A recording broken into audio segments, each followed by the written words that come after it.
11 jours après le début de la mobilisation inédite de la jeunesse malgache, la Grande Île se trouve plongée dans une période d'incertitude. Le nouveau Premier ministre, qui aurait dû être nommé jeudi 2 octobre selon le délai que s'était fixé le chef de l'État, se fait toujours attendre.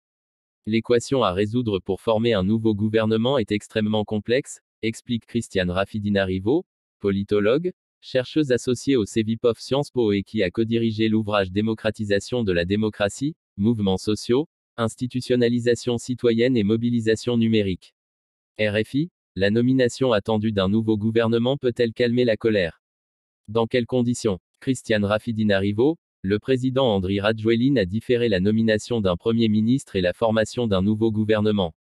Cela signifie que la ligne pour un gouvernement de sortie de crise n'est pas encore trouvée.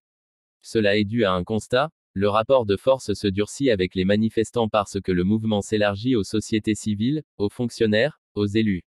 Les manifestations, voire les grèves, se généralisent et la visibilité du mouvement se globalise. Ce que l'on constate aussi, c'est que la répression se poursuit avec des violences accrues, y compris contre des journalistes ou des hospitaliers. Se révèle aussi maintenant de plus en plus clairement une milicianisation émergente, notamment en termes de pillage et d'action en vue de briser le mouvement, avec des commanditaires qui ne sont pas tous identifiés. Il y a un paradoxe, un gouvernement de sortie de crise est annoncé avec un rapport de force qui se durcit sur le terrain. Au-delà de la colère, c'est la défiance qui prédomine dans tous les cercles, y compris ceux qui sont proches du président lui-même. Le président aurait deux options, soit un gouvernement d'union nationale, mais les oppositions ne veulent pas participer. Ou un gouvernement technique, apolitique, qui répondrait immédiatement aux revendications. Mais quel Premier ministre inspirerait confiance dans ce contexte de défiance généralisée? Si former un gouvernement est présenté, du point de vue du président, comme une alternative à sa démission, cela a pour l'instant très peu de chances de produire une sortie de crise. Les groupes de pression sont là et sont en concurrence autour du président. Chacun veut faire place nette pour faire prévaloir ses intérêts. Il est probable que le président lui-même, dans sa tentative de former un gouvernement, soit en difficulté. Pas seulement par rapport aux manifestants, ce qui est déjà une chose importante, mais par rapport à ces réseaux qui sont beaucoup moins visibles et qui sont très puissants. À lire aussi Génération Z, un mouvement de contestation exacerbé par l'effet miroir des réseaux sociaux. Comment analysez-vous le cycle de consultation ouvert samedi 4 octobre par le président Rajoelina? Puisqu'il a choisi de ne pas démissionner, il cherche une équation de sortie de crise. Mais il est aussi évident que pour aller vers une sortie de crise, il doit donner des garanties de démocratie délibérative. Consulter n'engage à rien. En revanche, ça peut être une forme de garantie vis-à-vis des instances internationales pour montrer qu'il est dans une démarche ouverte, qu'il continue de dialoguer dans un processus d'apaisement. Pourtant, la répression sur le terrain marque un déni des droits fondamentaux. Sa posture est donc paradoxale et révèle probablement une partie de son impuissance. Le Conseil des Églises chrétiennes s'est dit prêt à jouer un rôle de médiation. Est-ce un acteur crédible pour permettre une sortie de crise? Historiquement, le Conseil des Églises chrétiennes a toujours joué un grand rôle dans les changements de système politique à Madagascar.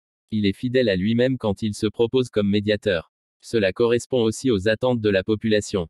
Que l'on soit chrétien ou pas, dans la culture politique malgache, l'opinion considère que le rôle du Conseil des Églises chrétiennes est d'œuvrer en faveur de l'intérêt général. Ce conseil est toujours en posture de rappeler le droit, la justice sociale, de s'interposer face aux violences et à l'arbitraire. Il incarne un rôle protecteur du plus vulnérable, du plus faible, en particulier dans sa dimension critique. Il est probable qu'il contribue déjà à une vraie médiation en tant que négociateur rompu à l'exercice. Comment voyez-vous l'évolution de la mobilisation sociale dans les prochaines semaines? Le pouvoir se pose la question de l'endurance du mouvement, ce qui est classique en pareille situation. Est-ce que le mouvement va avoir une capacité stratégique? Le pouvoir tente d'amoindrir cela. Ce que l'on constate sur le terrain, c'est que le mouvement social s'élargit et s'organise. Jusque-là, il y a d'abord eu des revendications pour l'eau, l'électricité, les libertés publiques, la lutte contre la corruption, les droits fondamentaux. Dans un deuxième temps, des appels à la démission du gouvernement, du président de la République, du président du Sénat. Et désormais, il y a des prises de parole pour réfléchir à des objectifs de sortie de crise et de changement de système politique. Face à cela, il y a un risque de durcissement de la répression.